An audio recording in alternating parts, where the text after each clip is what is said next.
mentioned, Blake Bolden, Franklin P. Johnson, director of the Drake Relays.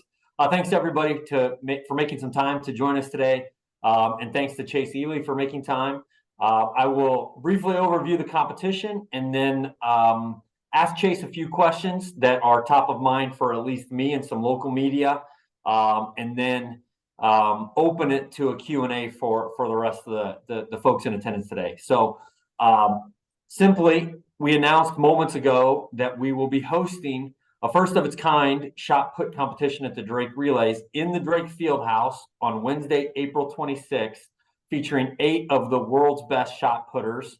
Chase Ealey, the reigning world champion for the women, and Ryan Krauser, the reigning world champion for the men, in addition to 3 men and 3 women, and they'll be competing on 4 mixed gender teams in a head-to-head competition on Wednesday, April 26th, and then turning around and everyone competing again on Saturday, April 29th in Drake Stadium as part of the 113th Drake Relays presented by Extreme.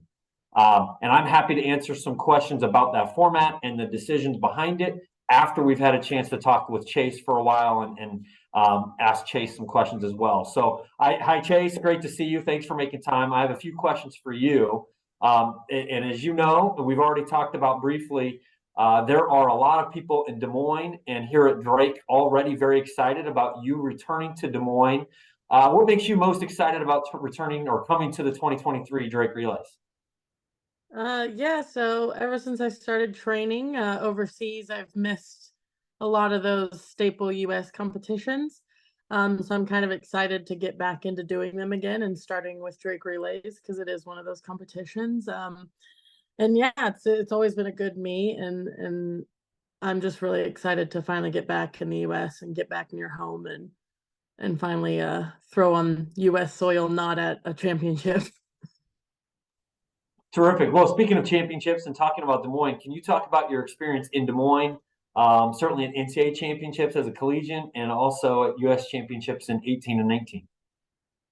Yeah, I mean, I've always had good experiences there, but like one of my fondest memories of it is probably winning my first outdoor title in 2019.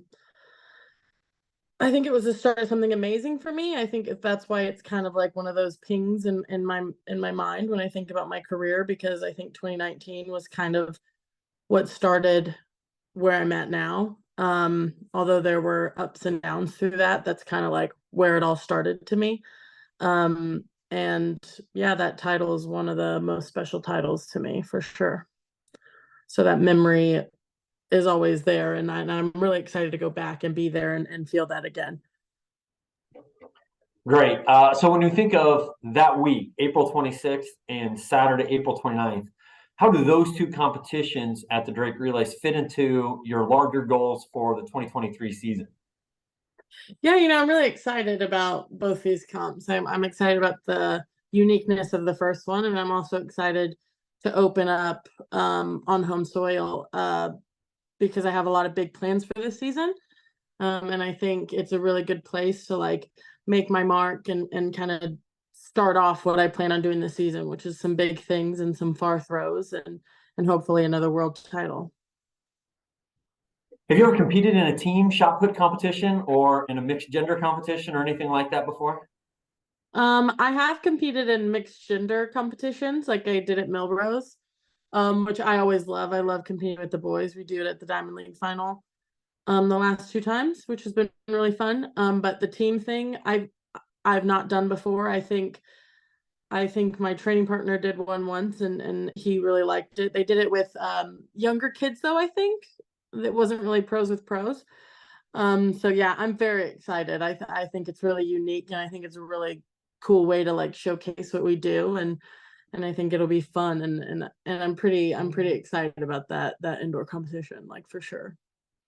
Thanks, Chase. Those are a few of the questions that I had and I've received. I've got a couple more, but I might pause now, now that we're about 10 minutes into our conversation, and just turn to the members of the media who are present and open it. Feel free to either raise your hand on the Zoom feature or just unmute and introduce yourself to Chase and take your question.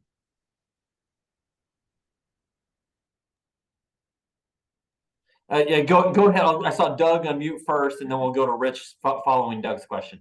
Hi, Chase. So you're already the world champion. What kind of things are you working on to challenge yourself to get even better in 2023? Yeah, I've made a lot of technical changes since indoor season this year. I'm pretty excited about them. They're kind of resulting in some ups and downs.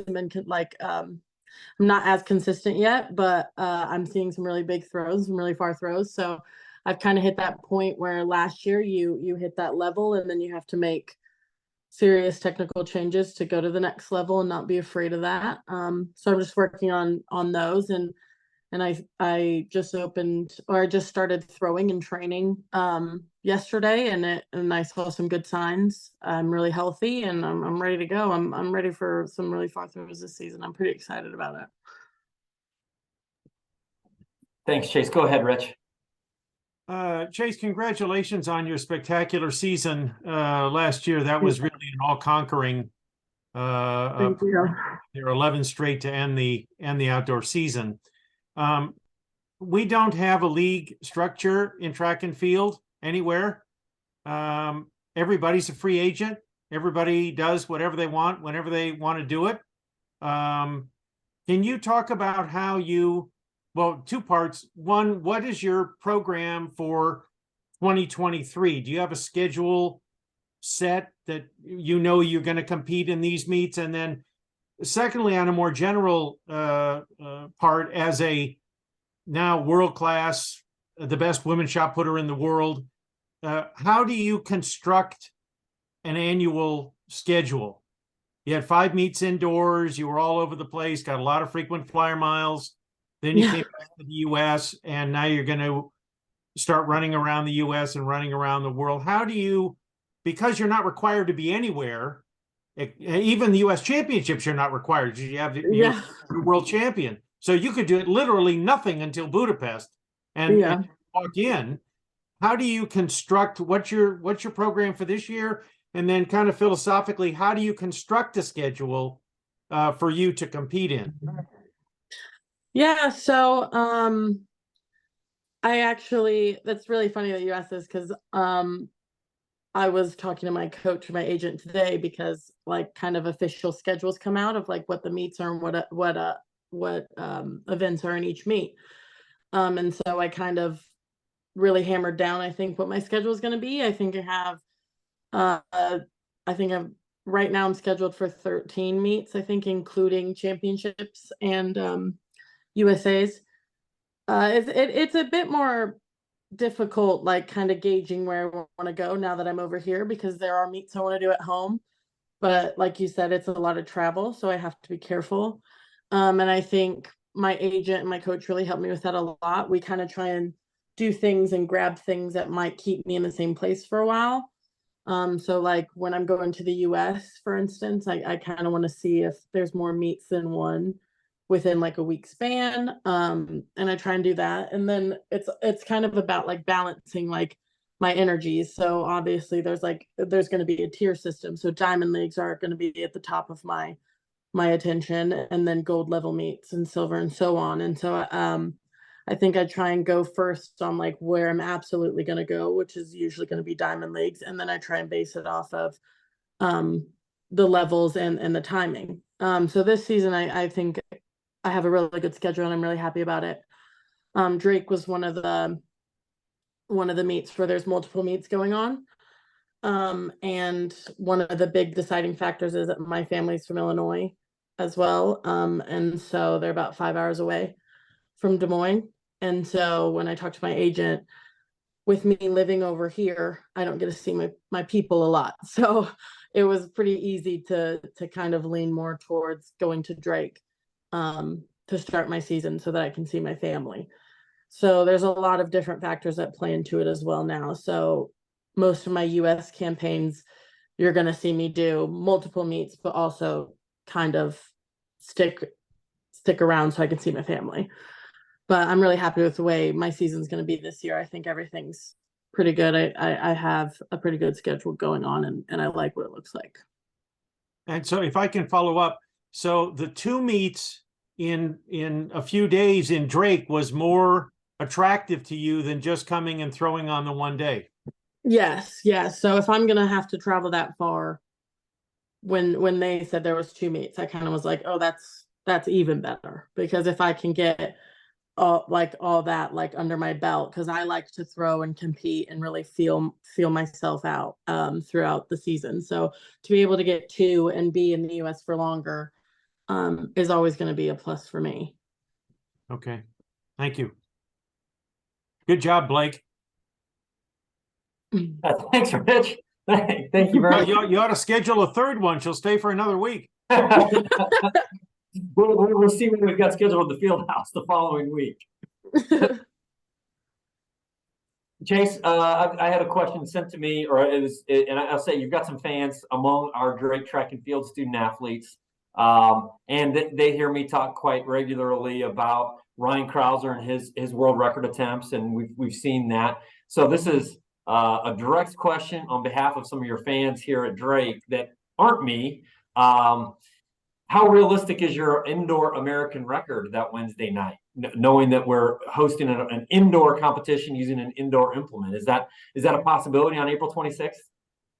Yeah, I think, like I said before, I wanna further that record, and I'm tied with Michelle right now, and I'd like to further that. Yeah, I think it's possible. I just threw like I said, for the first time since outdoors yesterday, and it feels really good. I feel like I'm in really good shape. I'm really healthy. The body's feeling right, and I really think I have some long throws in me, and I've always kind of been an indoor kind of shot putter as well.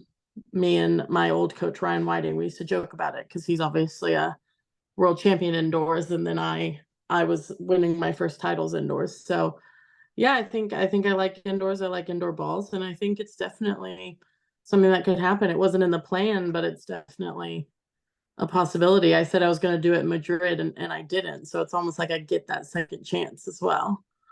So that's kind of lit a fire under me for sure.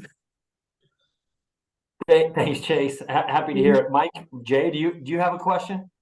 I do, and it may be a comment more than anything, but number 2 all-time U.S. outdoor behind Michelle's American record. And when she initially set the American record, it was at Drake Stadium in 2013. So we would be more than happy to have a second American record set there. But I've got a question and a comment for the young girls that are getting involved or are involved in track and field. I don't know how many people know that you were a 4-time state champion in the 100-meter dash as well. And that's not a very common duo of events, if you will. But were you a multi-sport athlete as well? Were you involved in softball or volleyball and everything on top of track and field? Yeah. I played baseball and softball my whole life until high school, and I played soccer and basketball and volleyball as well. But I ended up, my last years were playing varsity basketball, volleyball, and track and field was kind of where I ended up. When I found it interesting, when throws coaches came to visit me, they always came to my other sporting games. They never came to track meets, whereas when the other types of coaches would come to watch, they came to track meets. But I think the throws coaches, I always found it interesting, wanted to watch my overall sporting ability in those other sports, which I found interesting. But it makes sense now. But I did a lot of sports, and I was mainly a sprinter. Throwing was just kind of for fun, but seems to have worked out. Well, there seems to be so much specialization in sports this year at a very early age, and to have other kids hear that from a world champion, that it's okay to be involved in more sports. So hats off to you for doing that. Appreciate it. I think personally, I think it's important, and I think you should be doing other sports. In my opinion, me and my fiance have talked about that a lot when we've talked about coaching and stuff, and I think having a baseline of athleticism will help you in whatever you do, but especially track and field.